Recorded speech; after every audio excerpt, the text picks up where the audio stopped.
Welcome, in front of me is a Sony Xperia 10 Mark V, and today I will show you how you can boot this device into safe mode.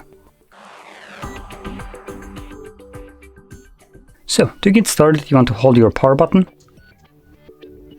which enables Google, so I'm gonna scratch that. Swipe down and see where is our power button. So it's right over here, we're gonna click on it, and then you want to hold power off. This then changes into reboot to safe mode, so you want to confirm by selecting OK, and wait for the device to boot back up. Once it does so, the device will automatically be in safe mode, and in that mode only the pre-installed applications will function, and not even all of them. So you can troubleshoot your device from there. Now, any app that you have installed yourself will be temporarily turned off in this mode.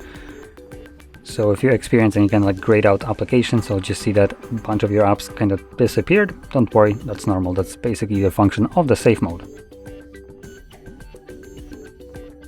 So now that the device is back on, you can see safe mode right here. Let's give it a second to load. And as you can see, there's a couple grayed out applications like this. They are semi-transparent as well, and if you try to open them up, it gives you this pop-up that downloaded apps are disabled in safe mode. So there we go. Now, once you're done with safe mode and you want to go back to the normal mode, let's find the power button once again and select restart from here. This will reboot the device, and when the device boots back up, it automatically goes back to normal mode. So with that being said, hopefully you found this very helpful. If you did, don't forget to hit like, subscribe, and thanks for watching.